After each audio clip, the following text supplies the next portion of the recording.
Get him off my flight or I will buy this airline just to fire every single one of you. The words hit the first-class cabin of Valora Airlines Flight 5R441 like a slap across the face. Not whispered, not muttered under someone's breath. Delivered at full volume with full intention by a man who had never once in his adult life been told no and actually believed it. 11 people were seated in that cabin. 11 people heard every syllable, and not one of them moved. The man who said it was Edward Blake, 54 years old. Silver hair swept back from a face that had been photographed on the cover of 3 business magazines in the past 18 months. CEO of Blake Meridian Group, the 3rd largest private logistics and defense contracting firm in the United States. A man who had built his empire on the belief that money was the only language the world truly spoke, and that if you had enough of it, you never had to learn any other. He was pointing at a young black man sitting quietly in seat 1B. The young man in seat 1B had not raised his voice. He had not made a scene. He had not done a single thing wrong. He was wearing a gray hoodie, faded jeans, and scuffed sneakers. A worn canvas backpack sat in the overhead bin above his head. A battered leather notebook rested in his lap. He looked by every external measure like a college student who had stumbled into the wrong section of the plane. He had not stumbled. His name was Marcus Ellison, 24 years old, co-founder and chief technology officer of Ellison Dynamics. The man who held 7 aerospace patents currently under review by the European Aviation Safety Agency. The man whose variable sweep-wing technology was the foundation of the very acquisition Edward Blake was flying to Geneva to finalize. The man whose signature Blake needed on a contract before 9 o'clock the following morning. Blake did not know any of that yet. What Blake knew was what he saw, and what he saw he had already decided was wrong. In exactly 11 minutes, Captain James Ortega would walk out of that cockpit. And what he would say in a voice steady as a runway and cold as cruising altitude would not just end the flight. It would end Blake's career, unravel his legacy, and set in motion a chain of consequences that would follow him for the rest of his life. But first we need to understand how a man like Edward Blake ends up screaming threats at 36,000 feet. And we need to understand who was sitting in that seat next to him and exactly how much power was wearing a gray hoodie. Before we go any further, tell me where you are watching from. Drop your city in the comments right now. We want to hear from you. And if this story already has your blood pumping, hit that subscribe button and give this video a like. Stories like this one deserve to be heard. Now let's go back to the beginning to Gate 22 at JFK International Airport, where Edward Blake was already making enemies before the boarding door had even opened. The recycled air inside the first-class lounge at JFK Terminal 4 had been carefully conditioned to smell like nothing at all. No food, no perfume, no humanity.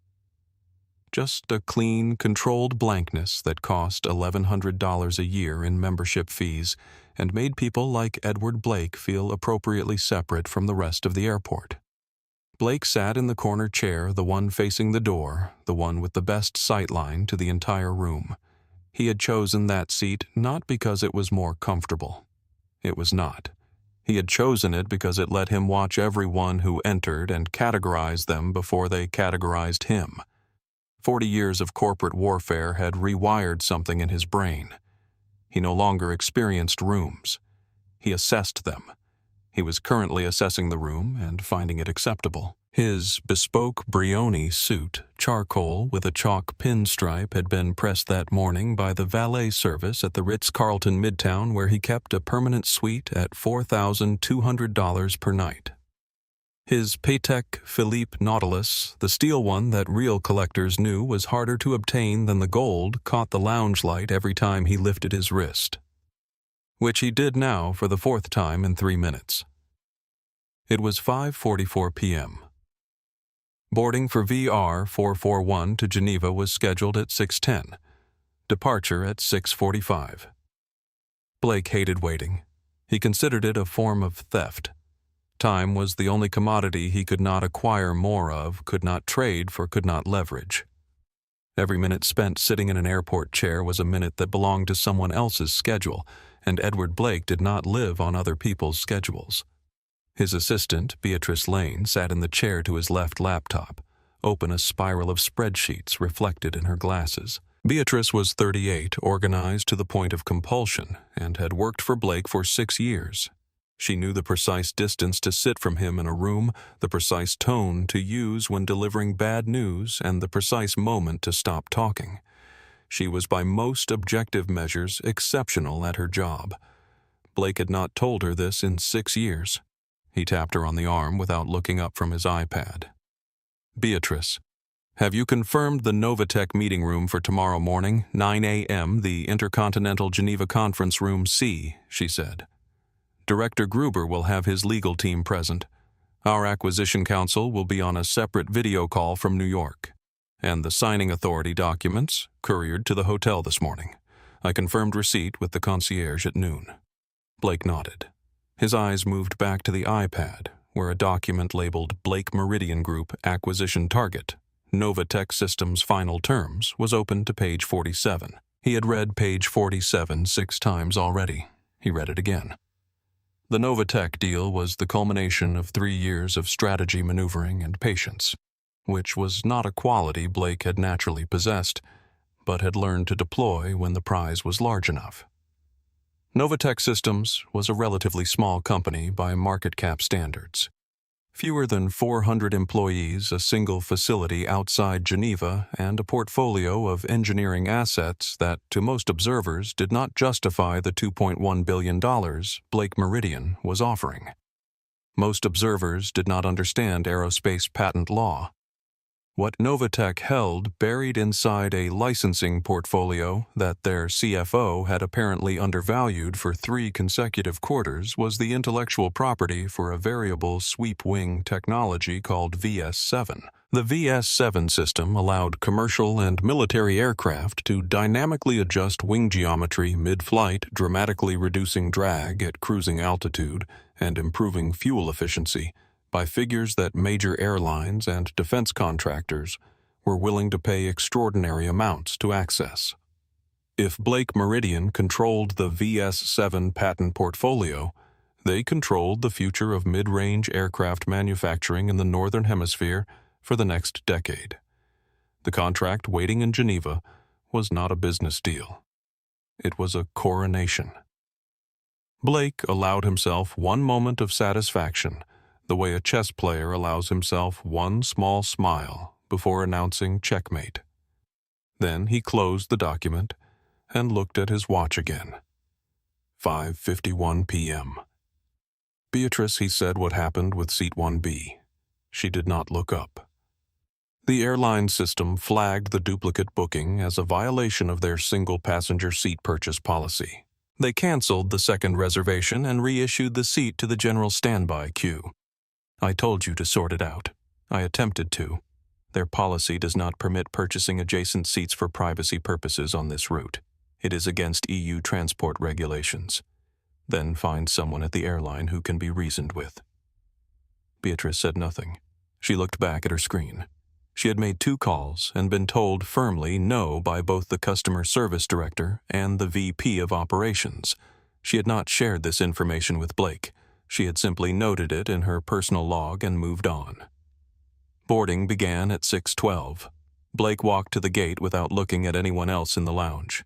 The gate agent greeted him by name because Beatrice had sent an email to the airline's VIP services team 2 weeks prior.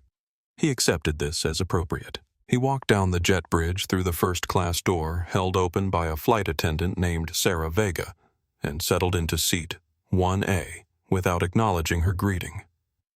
The cabin was nearly full already. Most of the first-class seats were occupied. A woman in a gray cardigan and reading glasses sat in 2A, absorbed in what appeared to be an annual report. A young white man in a navy jacket occupied 2BA reporter's notebook open on his tray table. 3 other passengers filled the rows behind. Seat 1B, directly across the aisle, was empty. Blake pulled out his iPad, accepted the pre-flight scotch Sarah offered without looking at her, and returned to page 47. For a brief moment, Everything was exactly as Edward Blake had arranged it to be. Then a shadow moved in the aisle. Marcus Ellison had been awake for 21 hours. He had spent the previous night in his apartment in Cambridge, Massachusetts, running final calculations on a propulsion efficiency model that had been bothering him for 11 days. Not because it was wrong, because he was not yet certain it was right. There was a difference, and Marcus cared about the difference in a way that most people reserved for things like relationships or religion. He had printed the final results at 4:17 a.m., reviewed them over black coffee and a gas station granola bar, and determined that they were correct. Then he had packed his bag, taken the subway to South Station, and caught the first bus to JFK. He did not take a car service. Not because he could not afford one, because he found buses grounding. They reminded him where he came from. He found it useful to remember. His boarding pass was in his jacket pocket. The seat had been arranged by Captain Ortega, whom Marcus had not spoken to in 4 months, but who had apparently been tracking Marcus's schedule, with the quiet attentiveness of someone repaying a debt they could not quantify.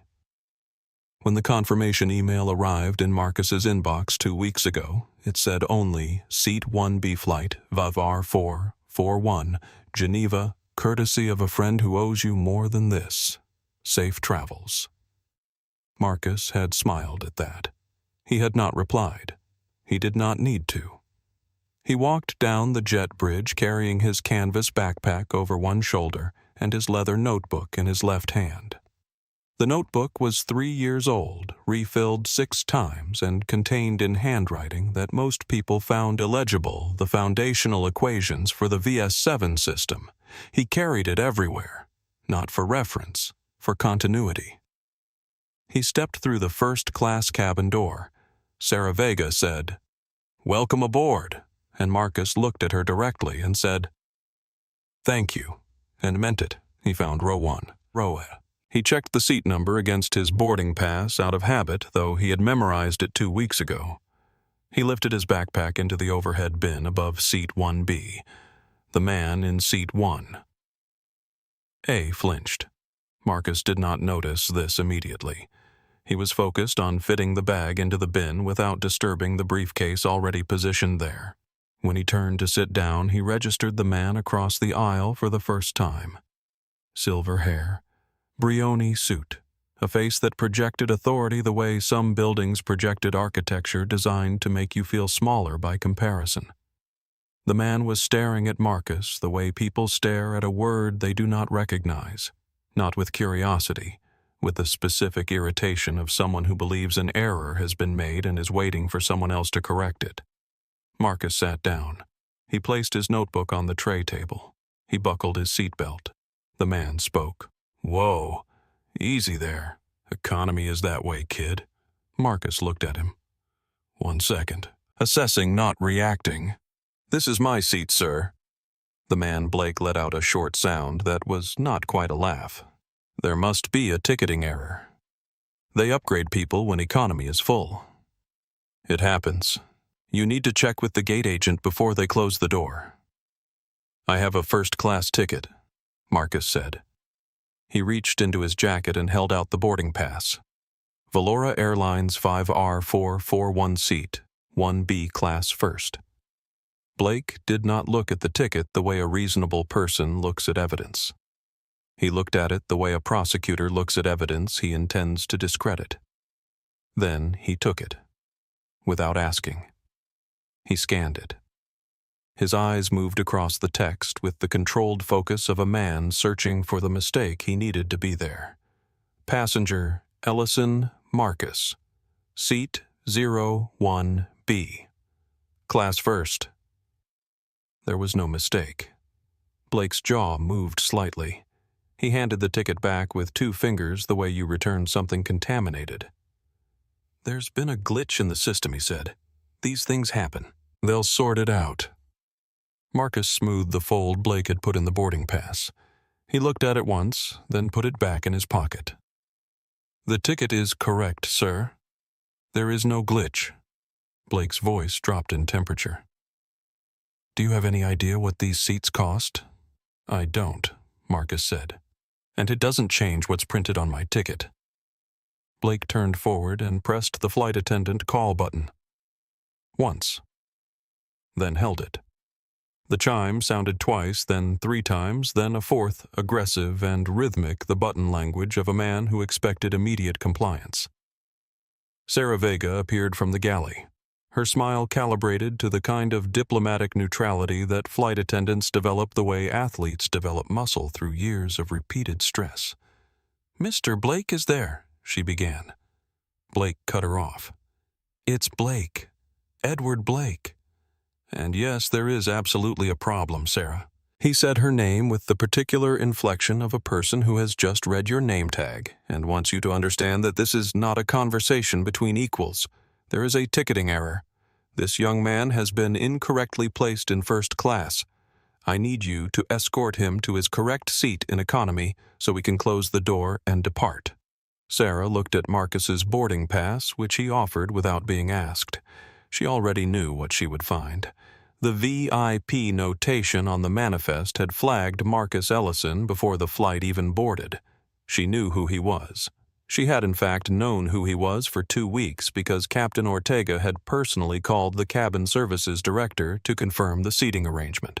"Mr. Blake," Sarah said, keeping her voice even, "Mr. Ellison is assigned to seat 1B. The manifest confirms it. He is in his correct seat." Blake looked at Sarah the way executives look at people who have just disagreed with them in front of witnesses. "I don't care what the manifest says. Look at him. He does not belong in this section. I paid full fare for this flight. I am a Platinum Global Services member.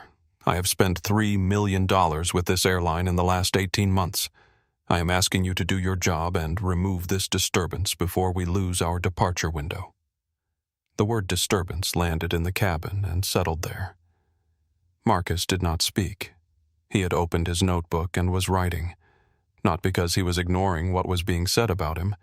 He was fully aware of every word. He was writing because he had learned a long time ago that responding to small people with urgency was the same as telling them they mattered. He would wait. He had time. Blake, it turned out, did not. Noah Price in seat 2B had stopped writing in his reporter's notebook. He was listening now with the particular stillness of a person whose professional instincts had just activated. His phone was on his tray table, face up.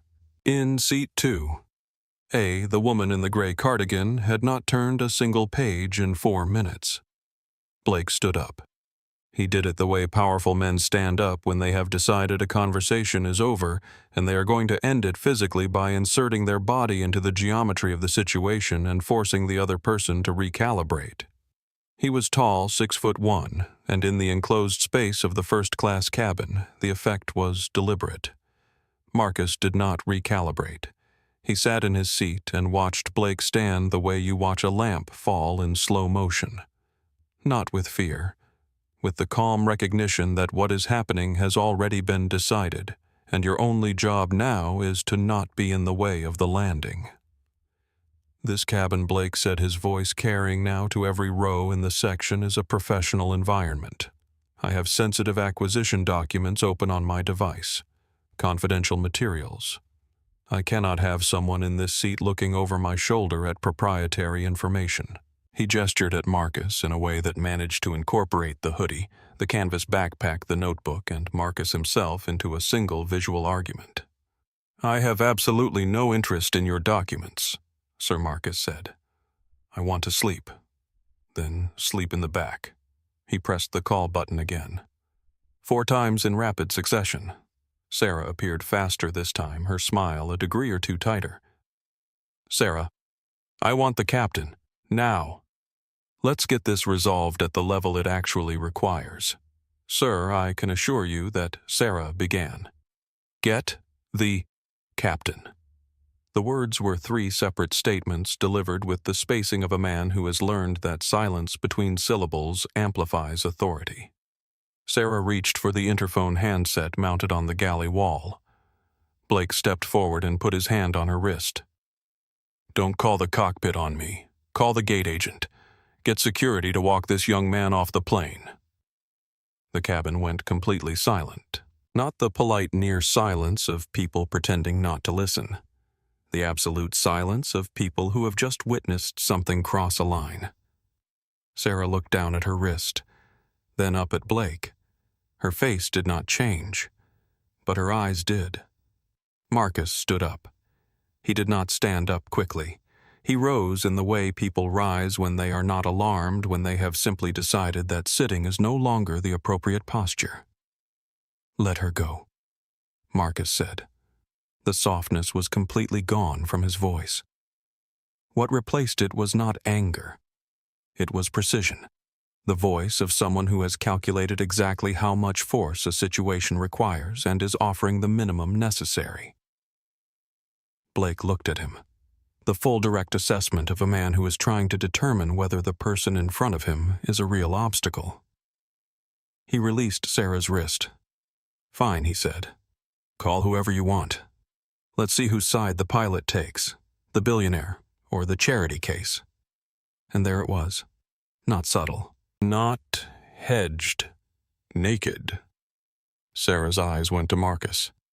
Marcus gave her the smallest nod, a slight dip of the chin. "I'll inform the captain," she said, and walked toward the cockpit. Blake sat back down.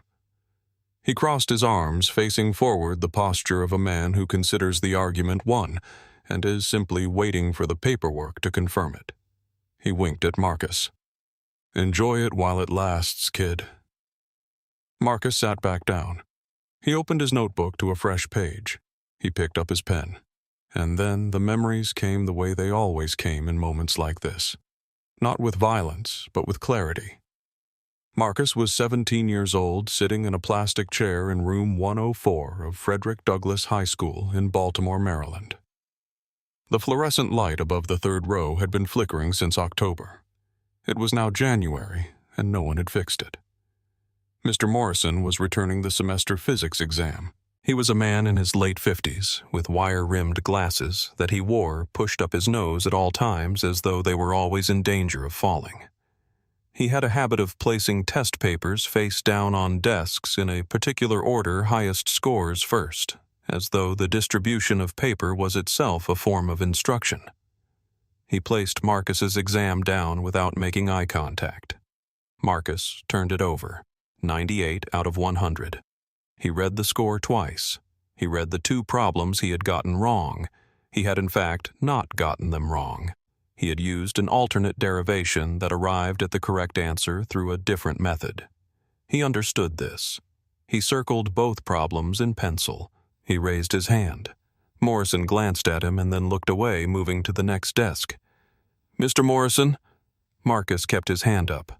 "I think there may be a scoring error on problems 7 and 9. Morrison paused at the front of the room and looked at Marcus over his glasses. 98 is a fine score, Mr. Ellison. I'm not questioning the score, sir. I'm questioning the marked errors. Both answers are correct. I used a different method." Morrison looked at him. The class had gone quiet in the way classes go quiet when they sense something is not about the test anymore. "You must have found a way to see the answers in advance," Morrison said. His voice was not accusatory. It was almost gentle in the way that the most damaging things are sometimes delivered gently. "Students from this district don't typically score in this range." The sentence ended. No one spoke. Marcus put his hand down. He looked at his paper. He read the 98 again. He looked at the two circled problems. He did not argue. He did not raise his voice. He did not cry, which was something he would have done 2 years earlier before he had learned that tears gave people like Mr. Morrison a type of satisfaction they did not deserve. He picked up his pen and wrote at the bottom of the page, "Alternate derivation, see attached method. Correct by principle of superposition." The following morning he went to the principal's office and requested transfer to the advanced physics track. The request form required a teacher's signature. Morrison refused. Marcus went back to the principal directly. He brought the exam. He brought a printout of the alternate derivation from an MIT open courseware textbook he had found in the public library. He explained the mathematics in language precise enough that the principal had to look up 2 terms before he understood. The transfer was approved, not because anyone protected Marcus, not because the system worked, because Marcus had learned in room 104 under the flickering light that the door might be closed, but it was rarely locked. You just had to bring the right key. He had been bringing keys ever since. The memory dissolved. Back in seat 1B, somewhere over the Atlantic, Marcus finished the line he was writing in his notebook. He capped his pen. That teacher's voice had faded years ago, softened by time and outcome until it was barely a whisper. But the feeling being assessed before being known, being diminished, before being seen, that feeling never fully left. It changed shape over the years. It wore different faces, different titles, different suits. Today it wore a Brioni suit and a Patek Philippe watch and sat 2 feet away across a first-class aisle. Marcus looked out the window. The tarmac at JFK was gray and damp.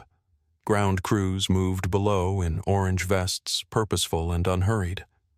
He thought about Geneva, about the meeting at 9 o'clock tomorrow morning, about Director Gruber who had emailed 3 days ago to confirm and added a single personal line at the bottom. Looking forward to seeing what you have built. Marcus smiled at that.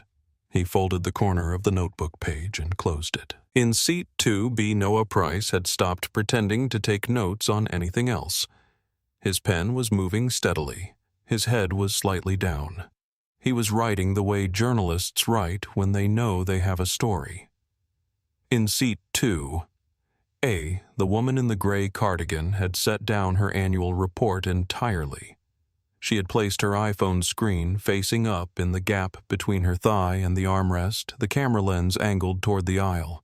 She had not looked away from her magazine with any visible interest, but the red recording indicator was live. Blake had opened his laptop and was composing an email to his attorney Michael Tanner, a New York corporate lawyer, known in legal circles as a man who did not so much interpret the law as pressure-tested until it yielded. He typed quickly, the keystrokes sharp. Michael, I am on Valora, VAR 441 to Geneva. The crew seated a disruptive passenger next to me. The captain has been called. If he sides with the crew, I want everything on him by morning. Medical records, if possible. Pilot licensing history. Financial issues. Whatever exists. Also run a search on a Marcus Ellison. Claims some connection to aerospace. Probably a student fraud. I want this resolved before I land. Priority. He hit send. He watched the wheel spin. He waited for the confirmation. He felt better. This was how he solved problems. Not in the aisle, not with volume. In boardrooms, through lawyers, through the application of sustained and overwhelming pressure, until the obstacle simply ceased to resist. He looked sideways at seat 1B. Marcus was writing equations in his notebook. The handwriting was cramped and dense symbols and numbers and small diagrams that meant nothing to Blake. Blake could not help himself. Enjoying the free ginger ale kid, real life doesn't hand out free rides once you leave the campus bubble. Marcus set his pen down deliberately. He turned and looked at Blake with a patience that was somehow more withering than contempt. Mr. Blake, he said, I am finishing the Reynolds number calculations for a variable sweep wing prototype I will be presenting in Geneva tomorrow morning. If the numbers hold, the efficiency gains could reduce operational costs for the global logistics industry by roughly $2 billion over the next decade. He paused. Let the number sit in the air. I am not getting a free ride, sir. I am building the engine. Now, if you will excuse me, the mathematics requires focus. He turned back to his notebook. Blake stared at him. His jaw worked silently. Reynolds number. Variable sweep. The words had landed in a specific way, not like nonsense, like something expensive and specific and real. Blake was many things, but he was not ignorant. He had been in aerospace logistics long enough to know that variable sweep wing technology was precisely the engineering frontier his entire Geneva trip was predicated on. He looked at the notebook in Marcus's hands. He looked at the equations. Something shifted in the back of his mind. A small, cold, unformed thing. Not yet a thought. Not yet. He dismissed it. He looked back at his laptop. In seat 2, the recording continued. The cockpit of the Airbus, a 330, was quiet, the way operating rooms are quiet not peacefully but purposefully. Every sound in it had a function. Every light on the instrument panel meant something specific. The ambient hum of the avionics fans, the soft click of the autopilot confirming its parameters, the periodic gentle chime of the altimeter, these were not background noise. They were the language of a machine communicating its status to the two men responsible for it.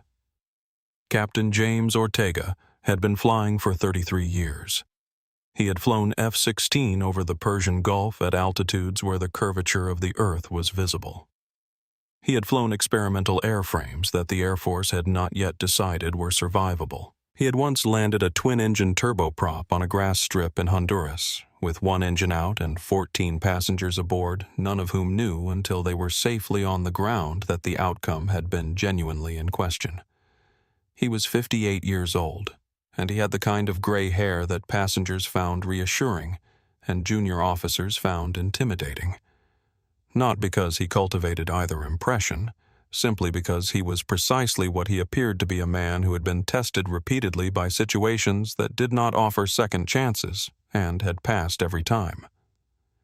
He was currently running the pre-descent checklist with his first officer David Reyes, a 35-year-old from Albuquerque, who had the quiet competence of someone who had learned to read Ortega's silences and react accordingly. Flaps to approach setting.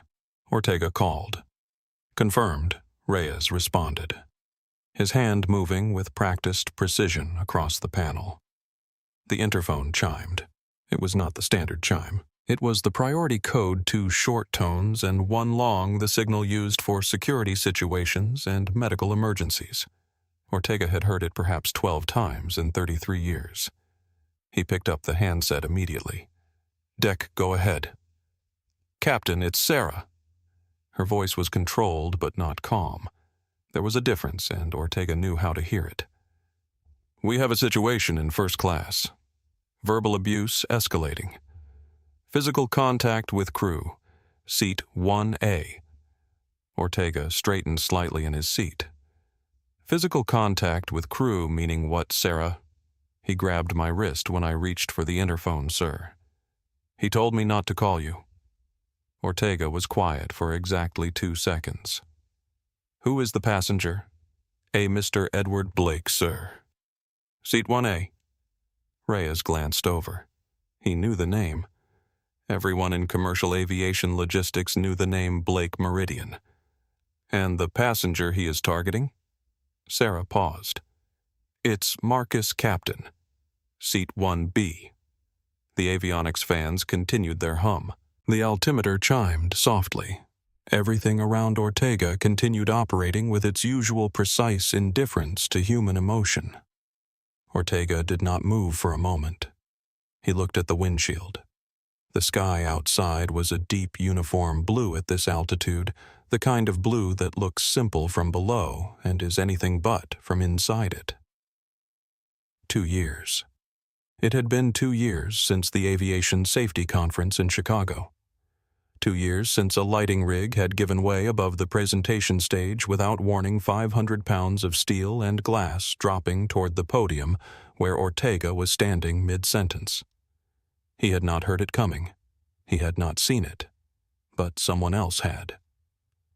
Marcus Ellison had been a junior volunteer at the conference, 19 years old and still an undergraduate. He had been positioned at the side of the stage managing the slide presentation, which meant he was at an angle to the rigging that Ortega behind the podium could not see. When the mounting bracket gave way, Marcus had moved without deliberation. He had crossed the stage in 4 steps and hit Ortega at shoulder height, driving them both clear of the impact zone. The rig had taken out the podium entirely. It would have taken out Ortega with it. Marcus had absorbed a piece of flying bracket into his left leg. It had ended his track scholarship. He had not complained about this. When Ortega had tried to compensate him to pay the medical bills to arrange financial support, Marcus had declined with a consistency that Ortega eventually recognized as principle rather than stubbornness. What Marcus had accepted was a letter of recommendation for his graduate school application. It was the best letter Ortega had ever written. He had meant every word of it. This flight, this seat had been Ortega's arrangement. Marcus was on his way to Geneva to meet with Novatech. Ortega had pulled the strings quietly, the way you do when you know the other person would resist if you made it obvious. "Did he grab you?" Sarah Ortega asked. His voice had dropped one register. "Yes, sir. He grabbed my wrist when I tried to call you. He told me to call security instead to have Marcus removed." Ortega looked out the windshield again. "David," he said, "keep the parking brake set. Inform ground we are holding for a security review." Reyes nodded once. "Copy that, Skipper." Ortega stood up. He was not a small man. In uniform with the 4 gold stripes on his shoulders and the particular gravity that 3 decades of command had settled into his posture, he occupied space in a way that had nothing to do with physical size. He adjusted his tie. He set his cap, pulling the brim precisely level. "Sarah," he said into the handset, "do not engage further. I am coming back there." "Captain, he is very agitated," Sarah said. "He has threatened to buy the airline." "Let him try," Ortega said. He handed the handset to Reyes. He straightened his jacket. "Keep everything logged, David. I want a timestamp on every communication from the moment Sarah called." "Understood." Ortega walked to the cockpit door. He opened it. He stepped through the curtain into the first-class cabin. The effect was immediate and wordless. Every conversation in the cabin stopped. People do not generally see the captain emerge from the cockpit mid-flight. When it happens, the human brain recognizes it as significant before the conscious mind has time to decide what it means. Blake had been on his phone dictating notes to himself. He looked up.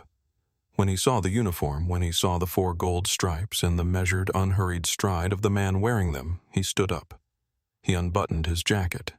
He extended his hand with the polished ease of a man who greets authority figures the way he greets business opportunities as things to be managed. "Captain, finally, he said, some competence in this cabin." "I trust," Sarah explained the situation. "I want this passenger relocated immediately so we can depart." Ortega walked past Blake's extended hand without looking at it. He stepped into Blake's personal space. One step, measured, deliberate. Close enough that Blake took a half-step backward without deciding to. Ortega had done this before, not with violence. With the specific practiced authority of a man who knows that proximity is sometimes the most accurate communication. "Mr. Blake," Ortega said. His voice was calm and clear and carried to every row in the cabin without being raised. "You are delaying my aircraft." "I am delaying." Blake laughed, gesturing toward Marcus. "He is the delay. He does not belong in this section. Remove him. That is my request, and I expect it to be honored." Ortega looked at seat 1B. Marcus looked up from his notebook. Their eyes met. There was nothing dramatic in it, no great cinematic moment. Just 2 people who knew each other well enough that words were unnecessary. Ortega gave the smallest nod, the kind of acknowledgement that carries a full sentence. Marcus nodded back, the tension in his shoulders tension that most people in the cabin had not even noticed released by a single degree. Ortega turned back to Blake. "Mr. Ellison is a distinguished guest of this airline. He is exactly where he belongs on this aircraft." Blake's face shifted. The practiced cordiality cracked at the edge. Distinguished. He is wearing a hoodie. "I spend $3 million a year with this airline. I am telling you as a Platinum Global partner that his presence here is a disruption and a security concern. I am choosing order over arrogance," Ortega said. "You made physical contact with a member of my crew. Under federal aviation law that designates you as the security concern on this flight. You cannot be serious. You have two choices, Ortega said. He held up two fingers. His voice did not rise. One, you sit down, you stay silent, and you do not speak to Mr. Ellison or to my crew for the remainder of this flight. You will not address them. You will not gesture at them. You will look at your laptop if you like, or out the window, or at the ceiling. But you will leave them alone. Blake opened his mouth. Ortega continued without pause. 2. You take your bag and you walk off this plane right now. And if you choose option 2, I will have the Port Authority waiting at the jet bridge to arrest you for assault on a flight crew member. The cabin held its breath. Blake looked at Ortega. He looked at Marcus, who was watching him with an expression that Blake could not categorize, which was partly why it unsettled him so much. It was not triumph. It was not satisfaction. It was something closer to sadness. Blake looked at the door. The jet bridge was still connected. He could leave. He could not leave. The meeting in Geneva was in 14 hours. The Novatech signing required his physical presence. His lawyers had confirmed this twice. His acquisition counsel had confirmed it a third time. There was no remote option. There was no proxy. Edward Blake specifically had to be in that conference room at 9 a.m. the following morning. He sat down. He buckled his seatbelt with a violence that the mechanism did not deserve. "You will hear from my lawyers," he said. His voice was thin now. The authority had gone out of it. "And you." He pointed at Marcus, one shaking finger extended across the aisle. "Don't think for 1 second that you have won anything." Ortega looked at him for 3 full seconds. The count was intentional. It established something beyond language. "One more word," Mr. Blake Ortega said quietly. "Just one." He turned to Sarah. "Is everyone seated?" "Yes, Captain." "Good. Let's go to Geneva." Ortega walked back through the curtain. The cockpit door clicked shut. The sound of it, that small, final metallic click, settled over the first-class cabin like a gavel. The Airbus A330 lifted off runway 4L at JFK at 7:02 p.m., 11 minutes behind schedule. The delay would be logged. The reason would be documented. Ortega had ensured this with the same methodical attention to record-keeping that had defined his entire career. If something happened on this aircraft, the timeline would be complete. The seatbelt sign extinguished at 32,000 feet. Blake had his laptop open before the chime finished. He was composing with the focused velocity of a man channeling rage into productivity.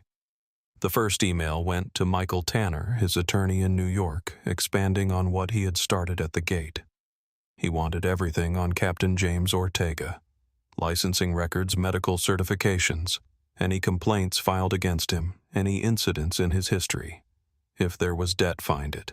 If there was a divorce, find it. If there was a disciplinary record from his military days, Tanner had the connections to pull it. He wanted Ortega grounded by the time the flight landed. The second email went to the VP of Government Relations at Blake Meridian, instructing her to prepare a formal complaint to the FAA against Valora Airlines for the treatment of a platinum-tier passenger. The third email he almost did not write. But the small cold thing that had formed in the back of his mind during Marcus's comment about variable sweep wings and Reynolds numbers was still there pressing. He typed, "Run a background search on Marcus Ellison. Young, black, male, early 20s, claims MIT aerospace background. Check for fraudulent credentials. Check for identity fraud. Check for any criminal history. Priority." He hit send. He felt the relief of a man who has dispatched the problem to people better equipped to handle it. This was his method. This was why he had lawyers and researchers and a crisis management team on retainer. He did not fight in the aisle. He fought in the documentation. He sipped his scotch. He picked up his iPad and returned to page 47 of the Novatech acquisition terms. He could not focus on page 47. He glanced across the aisle. Marcus had ordered a ginger ale at some point during the taxi and ascent, and it sat on his tray table. Now the ice half-melted, a ring of condensation forming on the plastic surface. He was writing in his notebook again. The pen moved steadily without hesitation, the way people write when the ideas are moving faster than the hand. Blake watched him for a moment. The focused stillness of the young man was almost offensive. After everything that had happened in the last 2 hours after the confrontation, and the captain and the threats, Marcus was sitting in his seat writing mathematics, as though the seat had always been his and always would be. Blake could not tolerate it. He cleared his throat. Loudly. The kind of clearing that is not about the throat. Enjoying the free ginger ale, kid, he said, keeping his voice just below the threshold that Sarah, visible in the galley, could technically classify as a direct violation. Real life doesn't hand out free rides once you leave the campus bubble. Scholarships run out. Connections dry up. Then what Marcus set his pen down. He capped it. He turned to face Blake with a patience that was in its own way more devastating than anything else that had happened on this flight. Mr. Blake Marcus said, his voice quiet enough that only the first 2 rows could hear. I am finishing the Reynolds number analysis for a variable sweep prototype I am presenting in Geneva at 9 a.m. tomorrow. If the efficiency model holds, and it will, the results could reduce drag coefficient across mid-range commercial airframes by 18%. That translates to roughly $2 billion in operational savings for the global logistics sector over the next decade. He paused. I am not getting a free ride, sir. I am building the engine that will carry your industry into the next generation. Now, if you will excuse me, the mathematics requires focus. He turned back to his notebook. Blake sat very still. Variable sweep, efficiency model, 18% drag reduction, $2 billion. These were not random words. These were not undergraduate buzzwords selected to sound impressive. These were the precise vocabulary of the Novatech VS7 patent portfolio, the document that was sitting in a courier-delivered envelope at the Hotel Intercontinental Geneva. Right now, the document whose author was listed in the intellectual property filings as M.D. Ellison Dynamics, LLC, Cambridge, Massachusetts. The cold thing in the back of Blake's mind was getting colder. He opened a new browser tab, typed Ellison Dynamics, LLC, Aerospace. The Wi-Fi was slow. The page loaded in pieces. First the text, then an image, a company logo, clean and geometric. Then a tagline, engineering the future of flight efficiency. Then a bio page. Marcus D. Ellison, co-founder and chief technology officer, BS and MS in aerospace engineering, MIT. Currently pursuing doctoral research in propulsion and structural dynamics. Primary inventor VS7 variable sweep wing technology. Patent pending EU and US. Partner Novatech Systems, Geneva. Blake read it twice. He read it a third time. He looked at the young man across the aisle. The hoodie, the worn sneakers, the battered notebook with the equations that now in the reframing of this terrible new information looked exactly like what they were. The work of the person who had invented the technology that Blake's $2.1 billion acquisition was built entirely around. He looked back at his screen. In the browser tab, the company profile had finished loading. There was a timeline of major milestones. 2 years ago, VS7 patent application filed. 18 months ago, partnership agreement with Novatech Systems formalized. 6 months ago, EU certification review initiated through EASA. Blake's eye caught a name in the EASA section. Oversight contact. Dr. Claire Ford, Director, European Aviation Safety Agency. He looked up from his screen. Slowly, he looked at seat 2A. The woman in the gray cardigan who had been reading her annual report was no longer reading it. She was looking directly at him. Her glasses were slightly magnified, which made her gaze seem larger and more focused than it might otherwise have been. Her expression was entirely neutral. Her phone was on her lap. Blake felt for the first time in this flight a chill that had nothing to do with the cabin temperature. 3 years earlier, in a studio apartment in Cambridge, Massachusetts, Marcus Ellison had been awake for 36 consecutive hours. The apartment cost $210 a month, which was achievable only because 3 other graduate students shared it, and because Marcus had negotiated the lease directly with the landlord in a conversation that had lasted 45 minutes and resulted in a rate the landlord later told his wife he could not entirely explain. The desk Marcus was working at was a door on sawhorses. The lamp above it was a hardware store work light clamped to a shelf bracket. The heating in the building was inconsistent. It was February. He had sent the VS-7 prototype proposal to 14 aerospace and aviation companies. 13 had not responded. He had followed up with 11 of them. 8 had generated automated responses. 2 had sent polite form rejections. 1 had not replied to the follow-up either. The 14th was a company called Novatech Systems, headquartered in Geneva, which Marcus had found in a footnote of an academic paper on variable wing geometry published 6 years earlier. They were small. They were not a famous name. But the paper's author had cited their facilities as among the most sophisticated independent testing environments in continental Europe for experimental aeronautical applications. Marcus had sent his proposal at 11:47 p.m. on a Tuesday. At 9:22 a.m. on Thursday, 47 hours later, an email arrived. "Mr. Ellison, we don't know who you are, but this is the most interesting engineering proposal we have received in 3 years. The variable sweep mechanism on page 12 is, if we understand it correctly, a genuine departure from existing approaches. We would like to understand it better. Can we schedule a call?" Marcus had read the email 4 times before responding.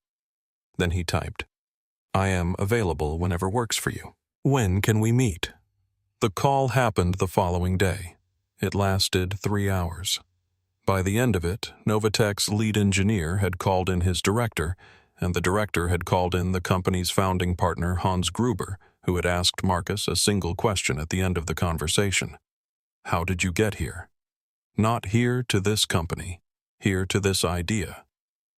And Marcus had said, "A teacher told me kids from my neighborhood didn't score like I scored on a physics exam.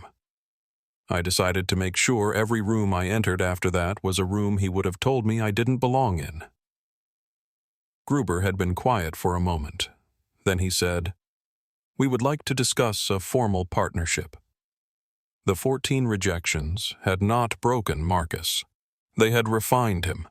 Each one had stripped away something unnecessary, some expectation that the world would recognize what he was building before he had finished building it. By the time Novatech responded, he was not grateful for the acknowledgement. He was ready for the work.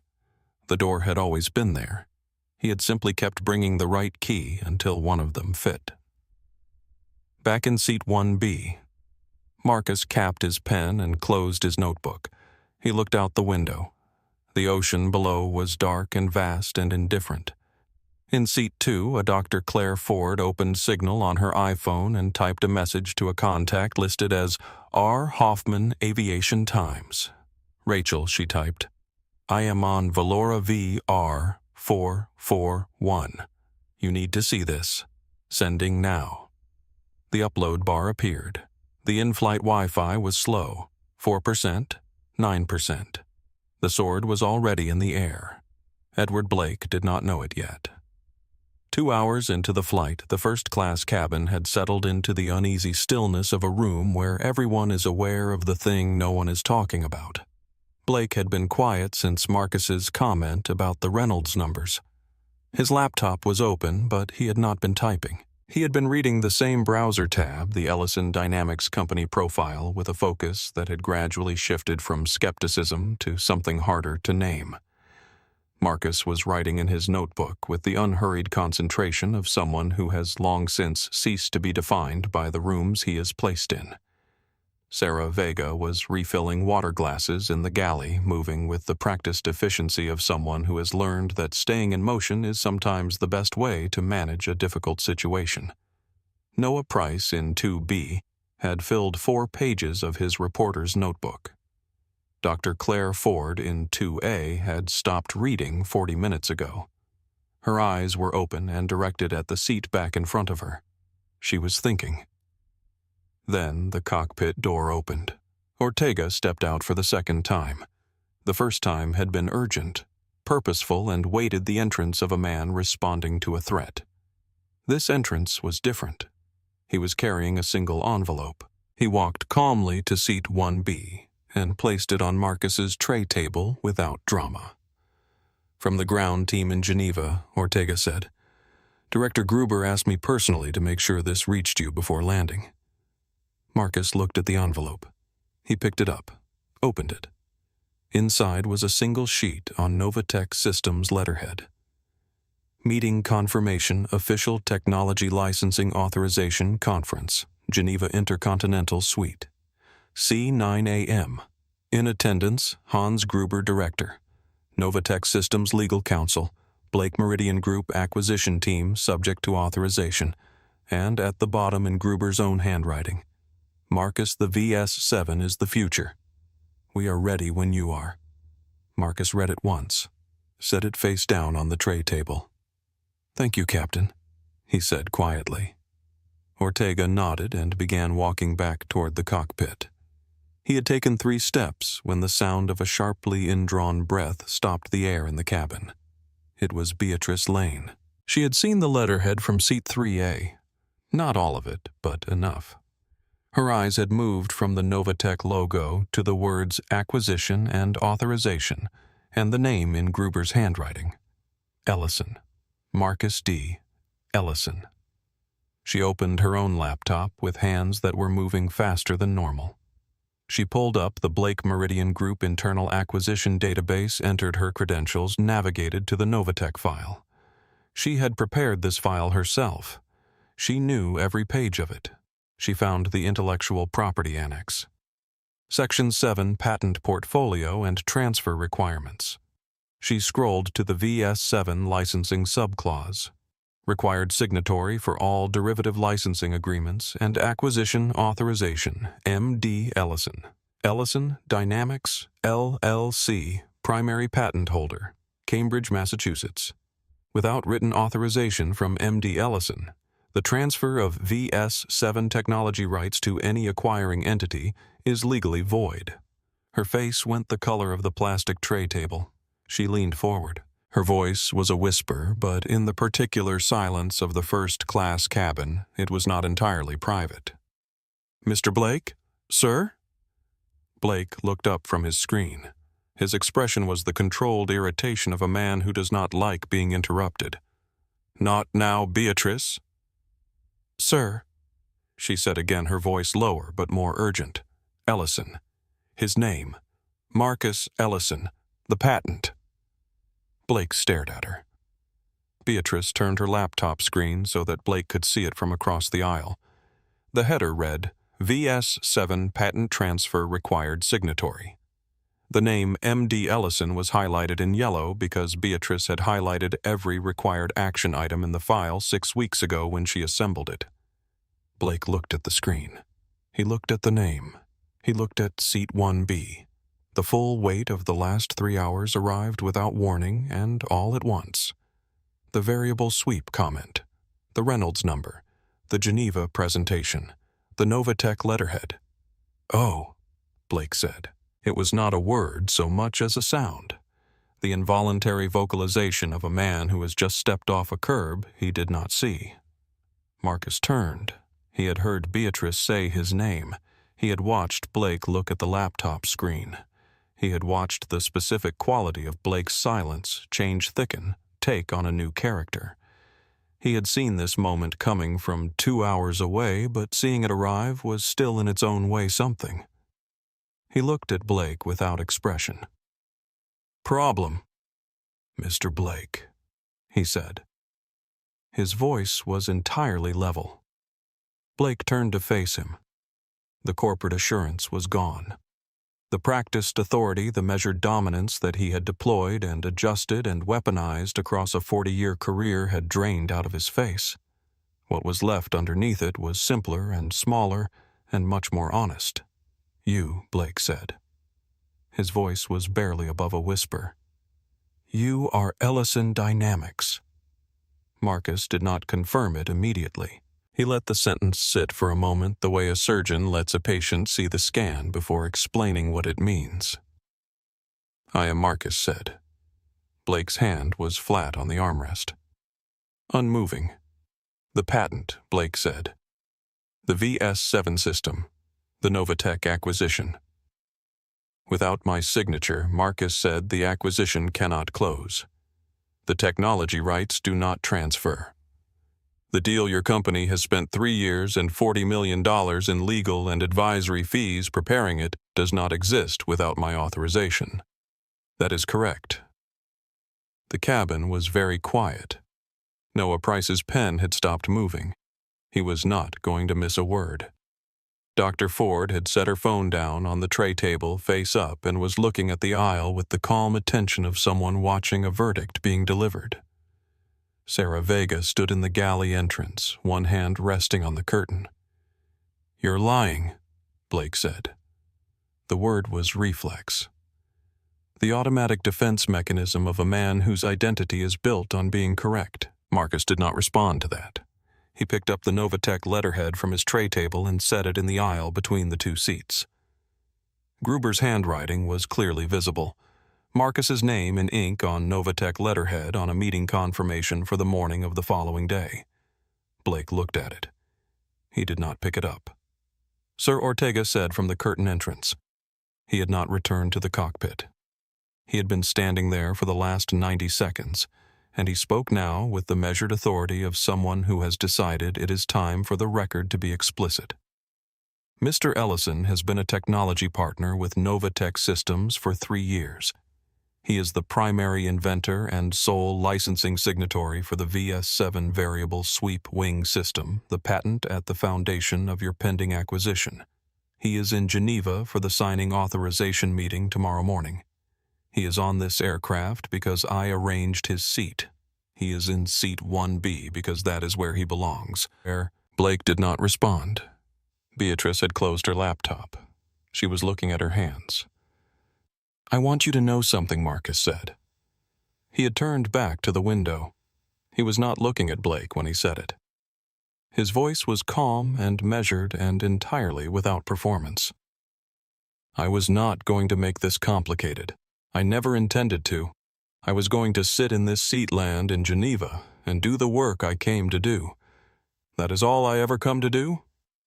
He turned and looked at Blake directly. "You made it something else, Mr. Blake." "I did not. You chose every word you said tonight. You made every decision. And what I need you to understand is that I have been in rooms like this my entire life. Rooms that decided who I was before I opened my mouth. Rooms that looked at the hoodie or the backpack or the neighborhood and drew their conclusion in the first 3 seconds.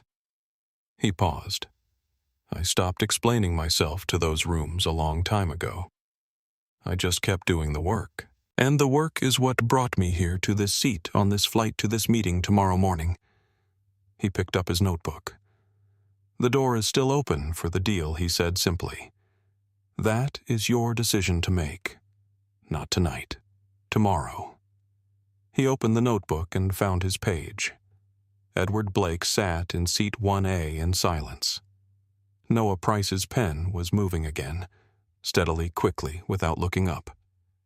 Dr. Ford reached into the pocket of her cardigan, found a card, and placed it face down on the edge of her tray table.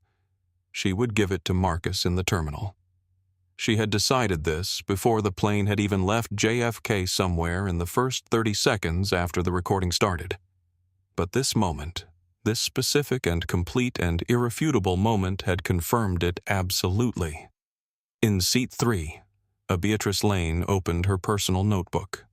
She had carried it for 6 years to every meeting, every flight, every hotel lobby. It was filled with logistics notes and schedule confirmations and phone numbers. She turned to a clean page. At the top, she wrote, "Witness Statement Personal Account, Flight VR441. Then she began to write. At 36,000 feet over the mid-Atlantic in the pressurized silence of the first-class cabin, Edward Blake was experiencing something that had not happened to him in a very long time. He did not know what to do next. This was not a state he recognized. His entire adult life had been a series of transitions, from one clear action to the next, from one problem to its available solution, from one obstacle to the appropriate lever that would move it. The machinery of his existence, the attorneys, the assistants, the network of obligations and favors and financial leverage had always provided the next move before he needed to ask for it. The machinery was not providing anything right now. He picked up his phone. His email to Tanner had sent. The reply, when it came, would demolish Marcus Ellison's credibility, expose the fraudulent scholarship, reveal the background Tanner always found. This was the plan. This was the method. He waited for the loading wheel on his email app to complete its rotation. The Wi-Fi indicator at the top of his screen had disappeared. He checked the settings. He held the phone up as though altitude would improve the signal. He tried switching to the airline's secondary network. Nothing. The Wi-Fi had been cut. Ortega had made the call from the cockpit 7 minutes ago. Sarah had relayed his instruction to the ground team managing the satellite connection. The decision was documented, time-stamped, and logged under the incident report that was being built in real time. Interference with flight crew operations included under Valora Airlines policy the use of aircraft communications infrastructure to conduct retaliatory actions against passengers or crew. The emails Blake had sent before the cutoff were already in the air. They could not be recalled, but nothing new was going out. Blake set his phone face down on the tray table. He breathed. He looked at his laptop. He closed it. He looked at the window. Outside, the ocean was invisible in the dark. There was nothing out there but blackness and altitude and the mathematics of physics operating indifferently on the metal tube, carrying him toward the outcome he had set in motion. He had spent 3 years and $40 million acquiring a company whose core value was a patent owned by the young man he had spent the last 2 hours trying to remove from the adjacent seat. He had physically grabbed the wrist of a flight attendant. He had threatened the captain. All of it. Every word and every action had taken place in front of 11 witnesses, 2 of whom he now understood were a journalist and a regulator with direct authority over the certification process his acquisition required. The cold thing in the back of Blake's mind had resolved itself now into something clear and complete. Not a thought. A fact. He had destroyed his own deal. He had not been outmaneuvered. He had not been ambushed. He had been shown exactly who Marcus Ellison was at the precise moment it was too late to change anything. He looked across the aisle. Marcus was reading. Not his notebook this time. A printed paper academic in format dense columns of text and a graph in the lower right corner showing efficiency curves. He had his pen in hand and was making small notations in the margin the way people read things that matter. He did not look up. Blake watched him for a long time. The hoodie, the worn sneakers, the canvas backpack in the overhead bin with the frayed strap, the battered notebook that contained in handwriting no one but its author could read the intellectual architecture of a technology that Blake's 40 years of business instinct should have told him was real from the moment Marcus described it. But he had not listened. He had looked first, and what he had seen had closed his ears. In seat 3, a Beatrice Lane had been writing for 20 minutes. She was on her 3rd page. The statement was not a legal document. It was not addressed to anyone yet.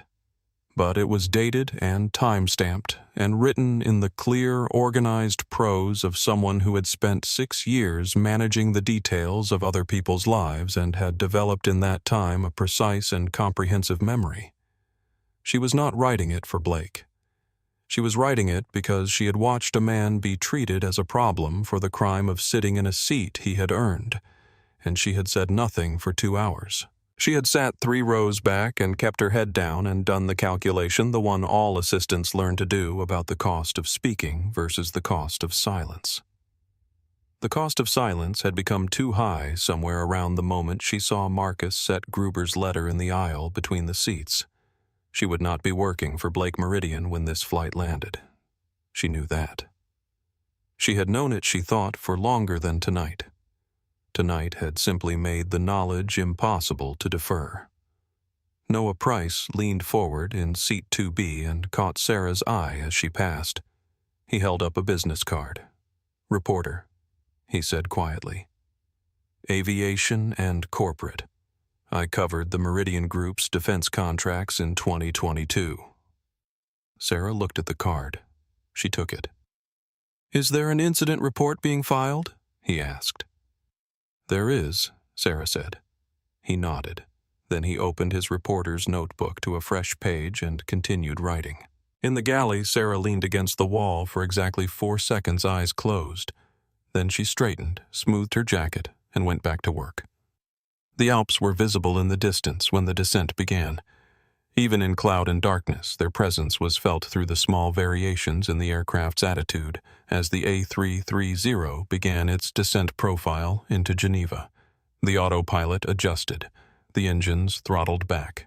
The cabin felt the shift, that familiar subtle change in pressure that tells every experienced traveler that the ground is no longer an abstraction.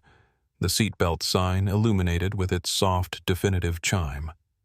Blake buckled his belt. He had been silent for the last 90 minutes. Not the loud, performed silence of a man making a point, but the quiet, depleted silence of someone who has run out of moves and knows it. His laptop was closed. His phone was dark. His scotch glass had been empty for an hour, and he had not asked for a refill, which was the clearest indication to Sarah that something in him had changed. Marcus had closed his reading material and was looking out the window at the darkness below. Somewhere under that blackness was Geneva, the Rhone, the lake, the hotel where a meeting room had been prepared for 9 o'clock the following morning.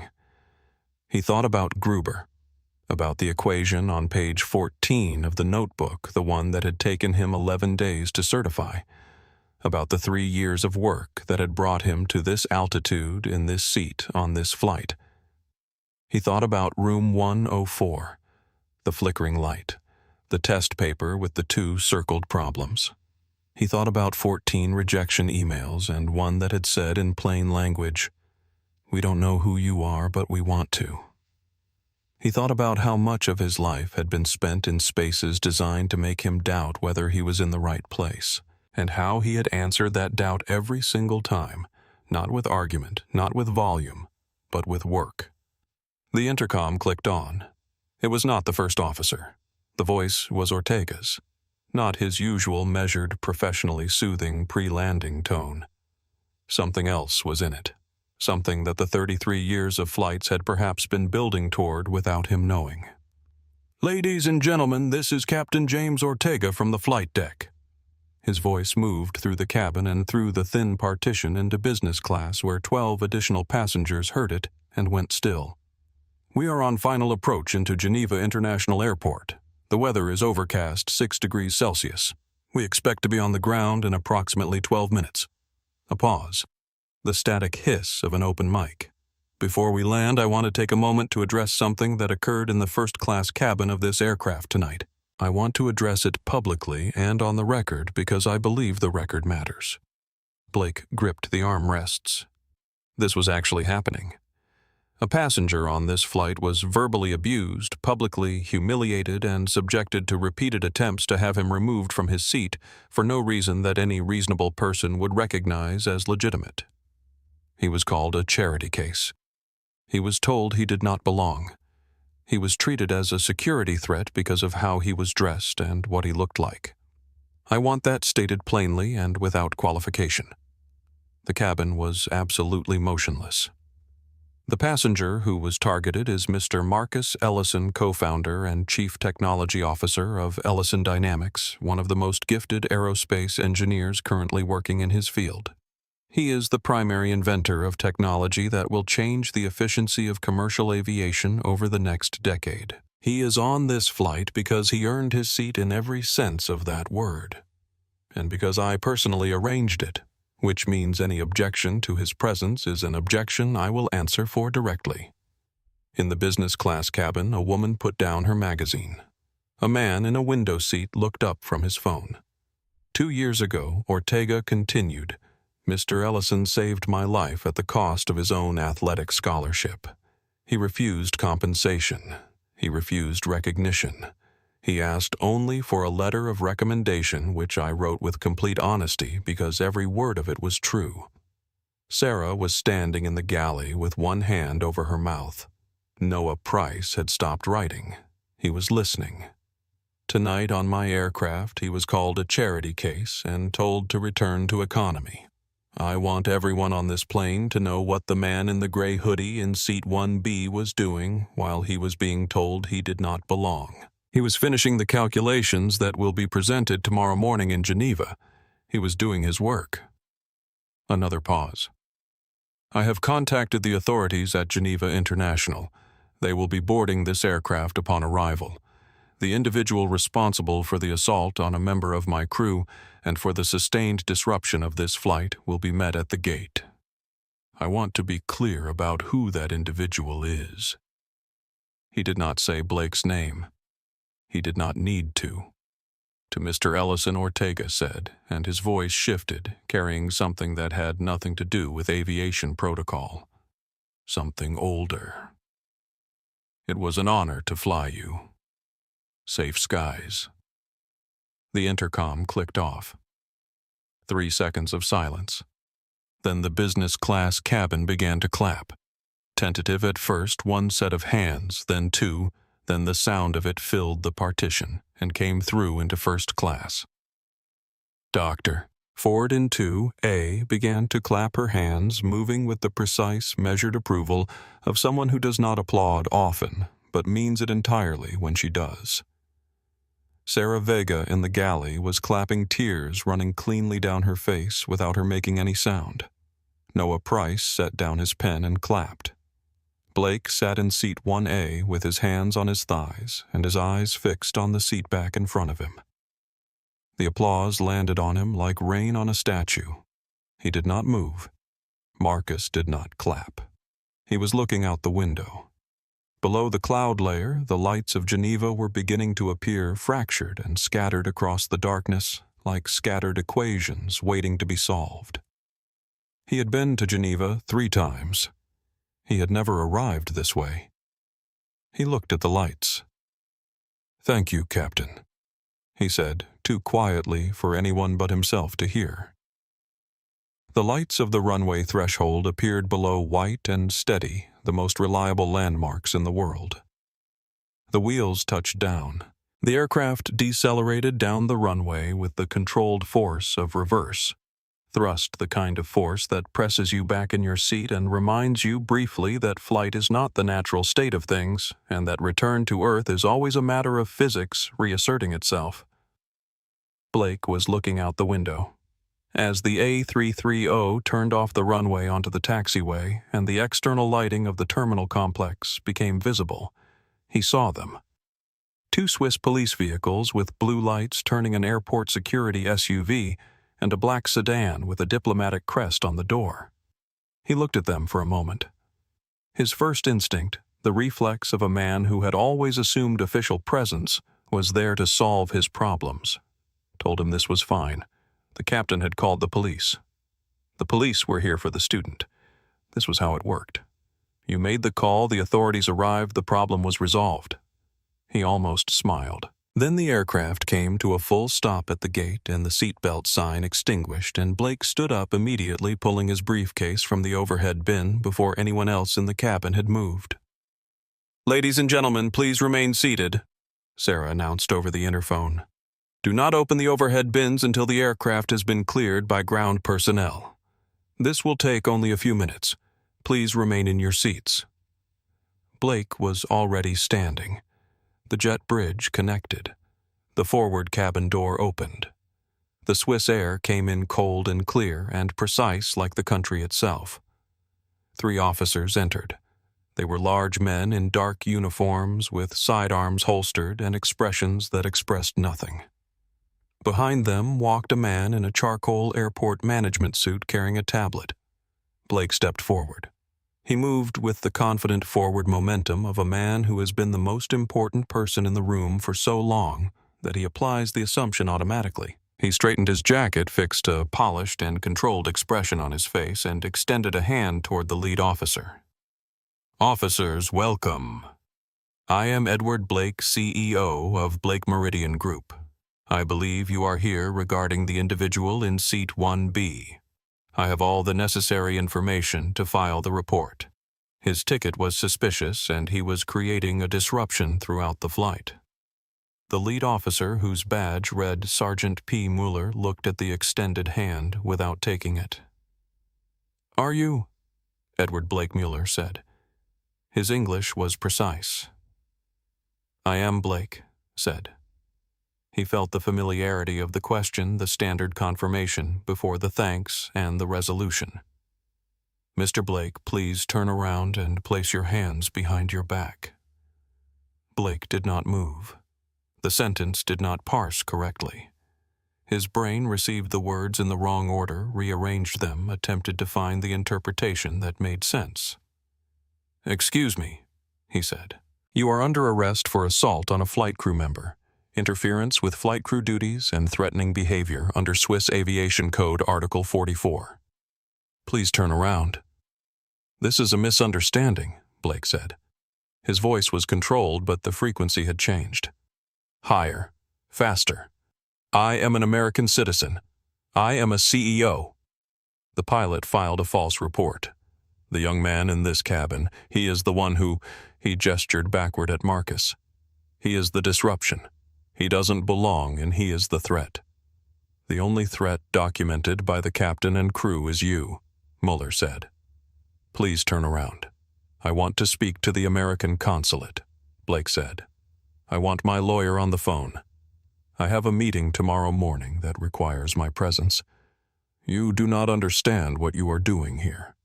Mueller nodded to the officer on his left. I will buy this airline, Blake said, his voice cracking along an edge he had not heard in it before. I will have your captain's license revoked. I will have every one of you investigated.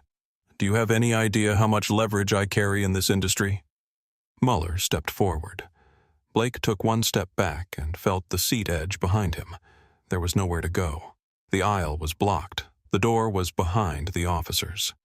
He looked across the cabin in a last desperate scan for something, an ally, a witness who would intervene, a familiar face that would confirm this was a mistake. His eyes found Dr. Ford. She had risen from seat 2A. She was standing in the aisle, blocking the path with the quiet authority of someone who does not need to raise her voice to occupy space. Blake looked at her. You were there, he said. You saw all of it. Tell them what actually happened. Tell them who started this. Dr. Ford looked at him with an expression that was not unkind. It was simply accurate. Sergeant, she said, turning to Mueller. I am Dr. Claire Ford, Director of the European Aviation Safety Agency. I have recorded the complete incident on a personal device beginning at the gate at JFK. I will be providing the full recording to your prosecutor's office within the hour, along with a formal statement. She removed her glasses and cleaned them with the edge of her cardigan. Mr. Blake, she said. Regarding the Novatech acquisition, the EASA has direct authority over the EU certification of the VS7 patent portfolio. I will be initiating a full review of all pending authorizations related to that transaction. I would advise your legal team to prepare accordingly. She put her glasses back on. Do not bother calling my office. The review has already been flagged. Blake's knees bent slightly. Not dramatically. Just the small, involuntary fold of a structure under load. Mueller's officer took Blake's arm. The motion was practiced and efficient. Blake was turned. His wrists were secured. The click of the handcuffs was not loud. But in the silence of the first-class cabin, it was the loudest thing that had happened all flight. As Blake was walked down the aisle toward the door, the passengers watched in the particular stillness of people who have witnessed something they will describe to other people for the rest of their lives. He passed seat 1B. Marcus did not look up. He was writing in his notebook. A single line of text, the last equation of the night, completed in the same unhurried hand in which he had written everything else. He capped his pen. He closed the notebook. He did not watch Blake leave. In seat 3, a Beatrice Lane remained seated with her personal notebook open in her lap and her own signed statement complete. She would give it to Mueller's colleague before she exited the aircraft. She had already decided this. Blake was walked through the jet bridge door. It closed behind him. In the cabin, no one spoke for a moment. Then Sarah Vega walked to seat 1B and crouched down so that she was at eye level with Marcus. Her face was composed now, the tears dried, the diplomatic neutrality replaced by something genuine and unperformed. "I am sorry you had to go through any of that," she said. Marcus looked at her. "You did not deserve a single moment of what happened tonight." Marcus was quiet for a moment. Then he said, "You stood up, Sarah. That matters." She smiled. A real one. "Go get them in there tomorrow," she said. Marcus picked up his backpack. He closed the overhead bin. He tucked his notebook under his arm. He walked to the door. The jet bridge at Geneva International smelled faintly of cold air and jet fuel and the particular anonymous cleanliness of international transit, a smell that Marcus associated with possibility. Every time he had walked through a jet bridge into a new city, something was about to begin. He had learned to greet that smell the way other people greeted the sound of a starting gun. He walked out of the jet bridge into the arrivals corridor. He stopped. At the end of the corridor in the glass-walled reception area where ground staff and drivers and airline personnel usually gathered with clipboards and laminated name signs, a small group of people was waiting. One of them was holding a handwritten sign. It was an index card.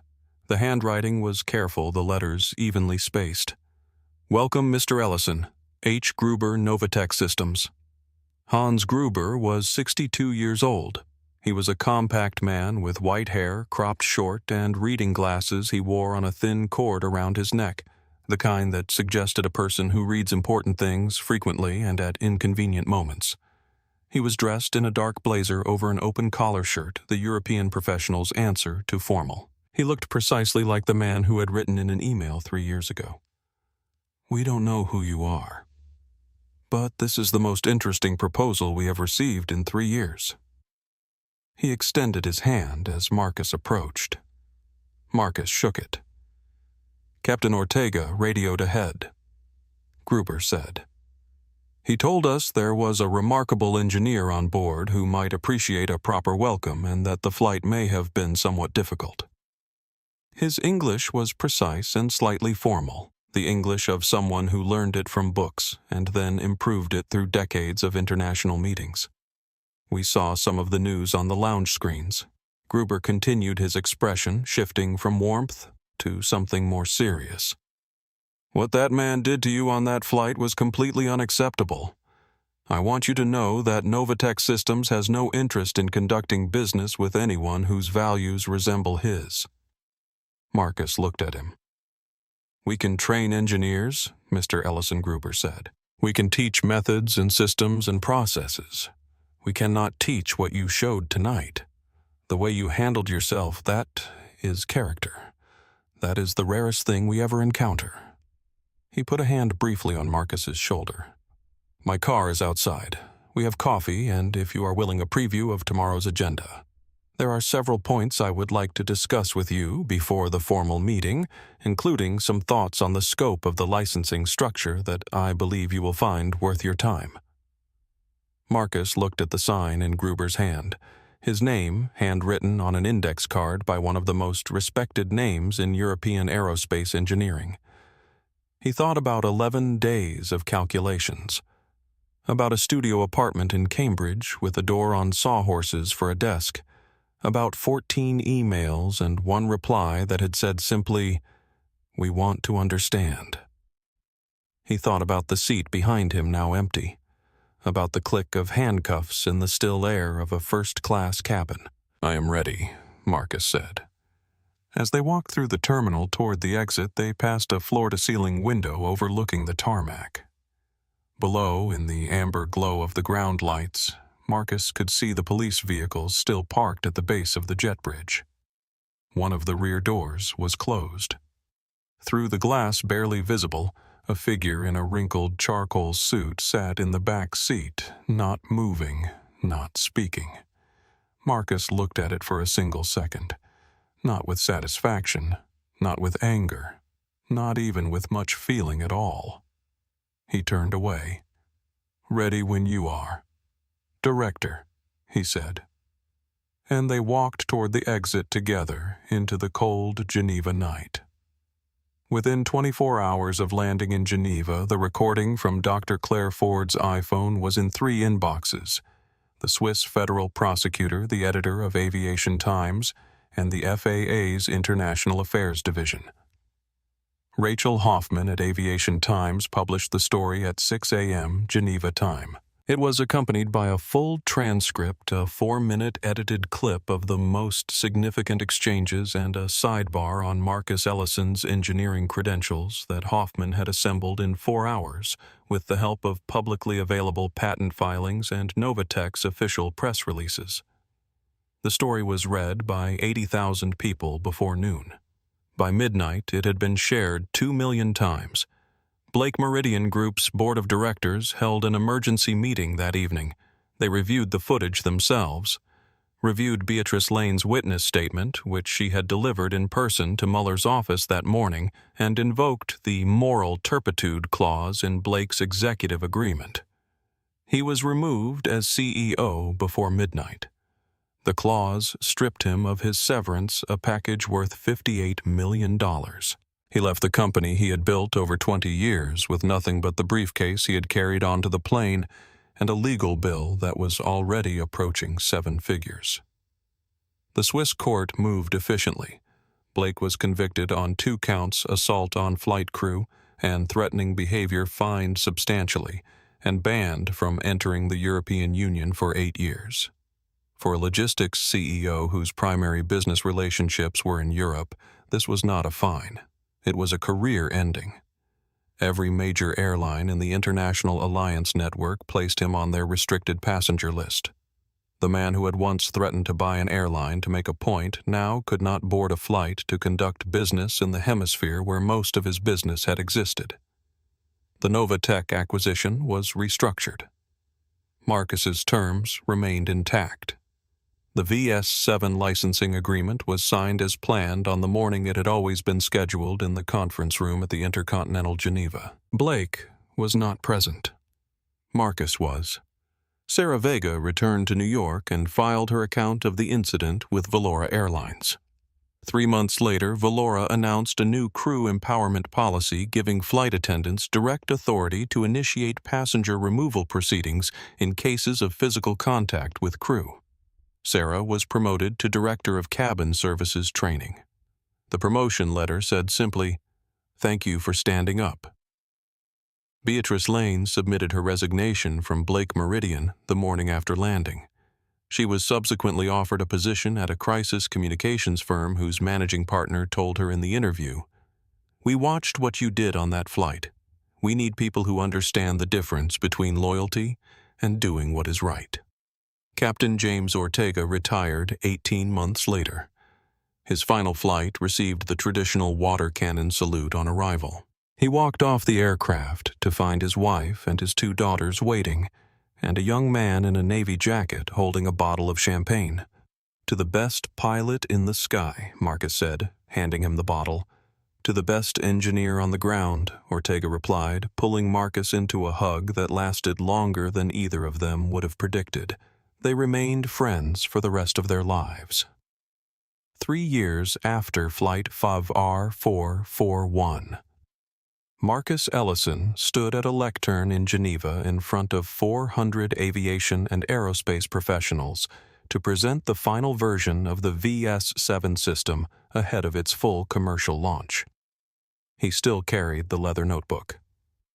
In the audience, toward the back of the room in a seat near the aisle, sat a man in a plain gray suit. The silver hair was thinner now. The posture was different, smaller and more careful. The posture of a person who has learned that rooms do not automatically organize themselves around his presence. Edward Blake was working as a contracted logistics consultant. He was in Geneva because his client had sent him to file a report on emerging aerospace technologies. He had not known Marcus would be presenting until he saw the program. He had considered leaving. He stayed. Marcus began to speak. 3 years ago, he said, I was sitting in a first-class seat at 36,000 feet, being told I did not belong there. The room was quiet. I did not argue. I did not raise my voice. I sat in my seat and did my work because I have learned over many years and in many rooms that the most powerful response to a closed door is not to break it down.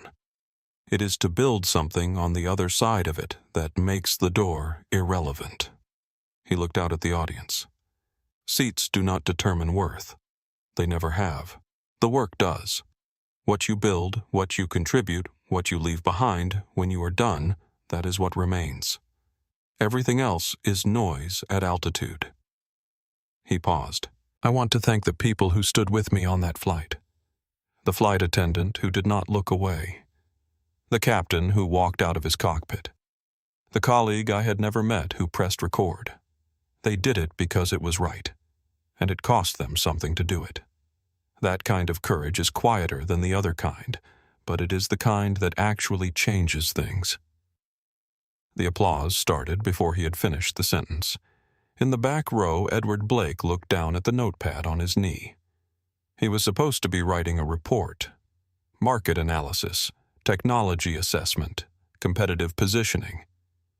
The notepad was blank. He picked up his pen. He wrote at the top of the page in the handwriting of a man who had been reduced to the most essential version of himself, Ellison Dynamics, VS-7. He is the future. He looked at the words for a moment. He did not cross them out. He wrote the rest of the report around them.